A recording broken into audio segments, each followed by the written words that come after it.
increased much more than it had been. Originally, there were around 260 million cases globally of women reporting domestic violence. But as we speak now, they may have doubled. Because what is happening is that most women are home, especially in the hospitality industry. Yes. The ones that are working are either paid a fraction of their salaries, Yes, or not paid at all. So most of these women are staying home. The burden of looking after the children falls squarely on their shoulders.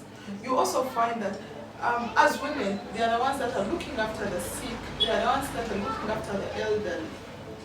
So these women are overwhelmed.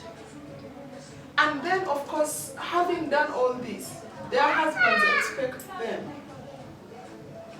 to still chip in financially and do everything else like nothing has changed. So people are stressed. People are very, very disturbed. They're not what. Yes, they can't even go out there to just get some entertainment to forget about their problems. So you asked me about the forms of gender-based violence. Yes, there could be mental violence. Mental violence. If somebody How can you break that down, like mental violence? Okay, so you find that if every day I'm picking on you, I'm saying, oh, you're a good-for-nothing woman. Look at you, look at what you are. You can't even do anything for yourself. These words, when they pile up, they disturb you. You start to feel unworthy. You start feeling like you're not enough. And that is what is going to, something that we shall discuss later in the show, something to do with mental health. Then financial violence. Financial violence. So you find that if, for example, today you want to go back to school, I'm saying, oh, things are not working well. If I have just a degree and things are this hard, maybe I should go back and get a master's degree. Yes. Then your husband tells you, no. You're using this as an excuse to go out there and get men. Because unfortunately, most of our African men think when you're financially empowered, you are going. There is no need for you to go back to school. No. You might step on them. Exactly. Okay. They want to feel needed. And also, if you go to the bank, or if you want to go and get a loan, and there is somebody standing in the way, maybe you share a land title and this person feels like, no, you shouldn't. As a woman, yes, you shouldn't put it as a security. But when you don't have the financial freedom, you're financially abused. Physical. Women are getting beat up. They're turning blue, purple. People are getting beat up because when somebody doesn't have money, when they are locked down and they cannot go out when they want to, they cannot live the life they were living before, they get pent up anger. Every small thing that happens triggers them off. And then there is the sexual violence. Sexual violence. Exactly. You find that now because women are not earning. Have you ever thought about all the women that were working in the bars? What are they doing? Most of them are seated down. Yes, but at a point this woman is going to look at her children and they have to eat. And then there is a one John somewhere who said, no, you can come and be with me, I'll give you some 20,000. Yeah. Now when you go to John, you're left at his mercy. You don't know what he might do to you. But let's not even go to John. Let's go to your husband at home, who you will tell that I don't feel like sleeping with you today. Okay. Because you're disturbed, you're not feeling well. So when John asks me to come over to his place, he's going to give me the 20,000. And yes, I know, he's going to ask me for sex. And I go there. Do you call that violence? When I go there well knowingly that I'm going there for sex. You might actually not go there for sex, okay? Yeah. John has showed you that he likes you. Yes, okay. And you're aware. And you're aware John likes you. Yeah. But that is not consent for sex. Okay. It's not consent. John tells you, no, don't worry. I'll give you everything you need. Why do you think women in hospitality in most cases are disrespected? Most especially ladies in bars, ladies in restaurants. You find some guy ordering for food but he wants to touch the other part. Why do you think women in hospitality are most of the times are undermined by men? Well, it is basically a matter of upbringing. Men have grown up to idolize women, to sort of use them as a symbol of sex. Unfortunately, even the employers have ridden on this and sometimes demand for these women to dress in very, very provocative manner because this is the way they are going to sell their alcohol, which is wrong.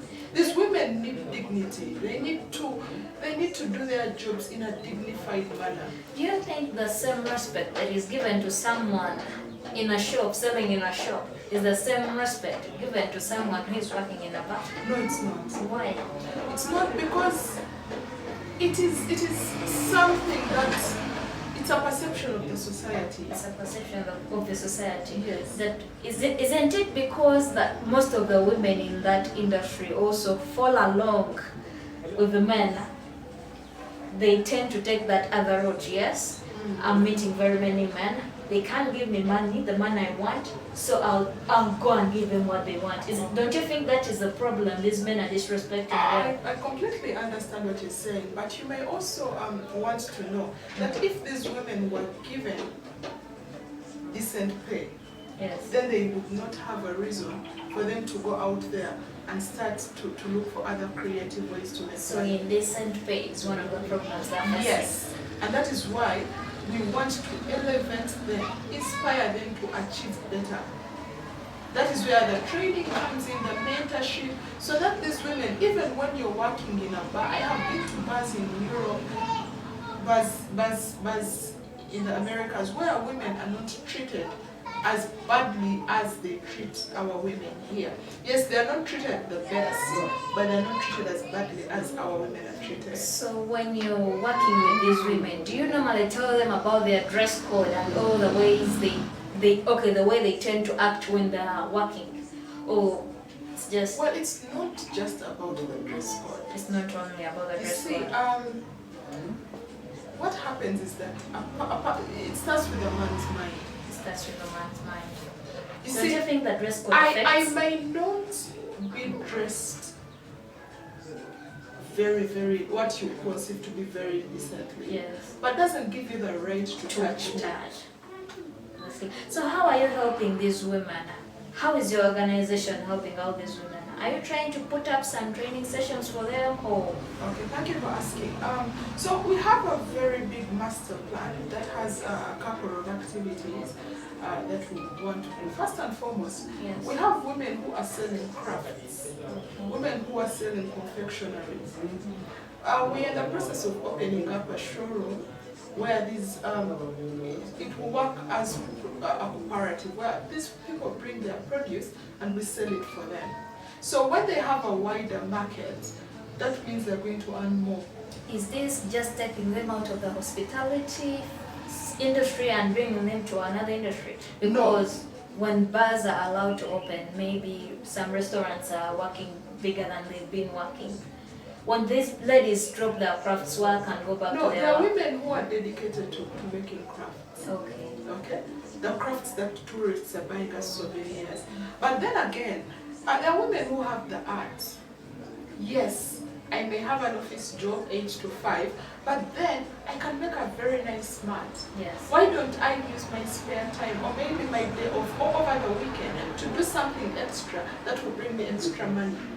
Don't you think these ladies don't have spare time, like what you called it? Because most of them, let's say in a restaurant or a hotel, they tell them you're supposed to report before 7 and you must leave this place considering, okay, putting aside the curfew time that is currently on, they would wake up very early in the morning, maybe by 5 you must be at the hotel, and by 10 you must leave the hotel. Do you think these ladies will be getting time to do the Well, crafts? I don't think under normal circumstances someone should be working more than 8 hours. But they a do. day. Yes, I'm saying under Yeah. normal circumstances. That is why we need legislation for us to say people should work in shifts. should you choose to do extra shifts, that falls squarely on you as a person. Yes. But if you are going to work back to back and you are not resting, then you will not be in a position to deliver the best hospitality experience that is supposed to come from you. So, as a matter of legislation, people in the hospitality industry have not been represented. We have workers, MPs, but I've never had anybody that comes up and talks about gender-specific issues in the hospitality industry. Isn't that part of the tourism industry? Yes, it should be. Yeah. But then we also have members of parliament that are there for specifically workers. Yes. So there are no specific members of parliament for hospitality. No. That is interesting. So where are your offices located? Someone out there would want to know where your offices are located. And how, yeah. Okay, so our offices are located on Plot 761, Block 11, Gabunga Road. Gabunga Road is in Kaboa. That's the road just below Freedom City Mall. Yes. Then your numbers, maybe someone can call. Okay, so For we some other can, inquiries. for office inquiries, we can be reached on 0394 890 for 24 hours, we can be reached on 0772 46 50 23.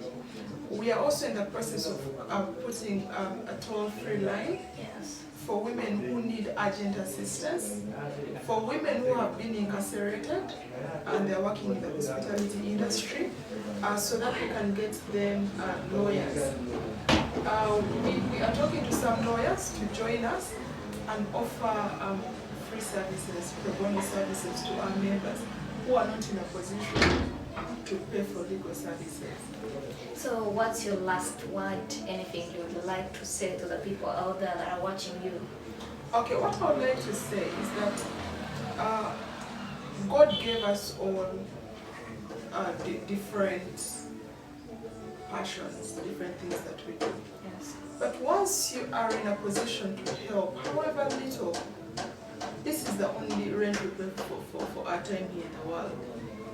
Helping others, service to others.